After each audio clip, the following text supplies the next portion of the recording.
ରତ୍ନଭଣ୍ଡାର ରହସ୍ୟରୁ ପରଦା ହଟାଇବା ପରିବର୍ତ୍ତେ ଦିନକୁ ଦିନ ଆହୁରି ରହସ୍ୟମୟ ହେବାରେ ଲାଗିଛି।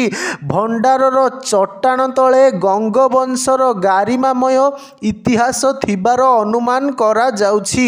ଲେଜର ସର୍ଭେରେ ସନ୍ତୁଷ୍ଟ ହୋଇପାରି ନଥିବା ଏନ୍ଜିଆର୍ଆଇ ଟିମ୍ ଜିପିଆର୍ ସିଷ୍ଟମ ବ୍ୟବହାର କରି ଆଉଥରେ ସର୍ଭେ କରିଥିଲା।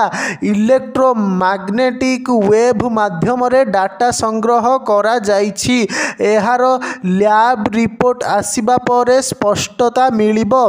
ତର୍ଣ୍ଣ ତର୍ଣ୍ଣ କରି ଯାଞ୍ଚ କରିବା ସହ 2 ଦିନରେ ଅଧିକରୁ ଅଧିକ ଡାଟା ଜେନେରେଟ୍ କରିଛି ଏନ୍ଜିଆର୍ଆଇ ଟିମ୍।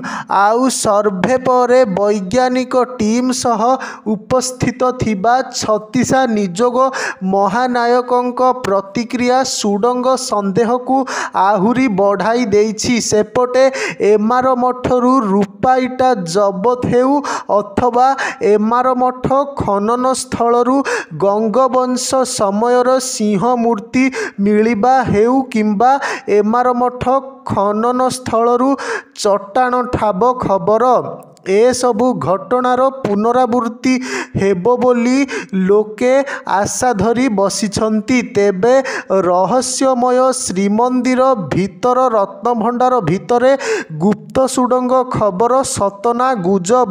ମରାମତି ପୂର୍ବରୁ ପୂର୍ଣ୍ଣାଙ୍ଗ ବୈଷୟିକ ରିପୋର୍ଟରୁ ହିଁ ସ୍ପଷ୍ଟତା ଆସିପାରିବ। ତେବେ ମରାମତି ସରିଲା ପରେ ହିଁ ହେବ ରତ୍ନଭଣ୍ଡାରରୁ ସ୍ଥାନାନ୍ତରିତ ହୋଇଥିବା ରତ୍ନ ଅଳଙ୍କାରର ହେବ ଗଣତି ଓ ମଣତି। ତେଣୁ ଗୁପ୍ତ ଭଣ୍ଡାରର ରହସ୍ୟ ଉନ୍ମୋଚନ ସହ ମରାମତି ଉପରେ ଏବେ ଓଡ଼ିଶାବାସୀଙ୍କ ନଜର।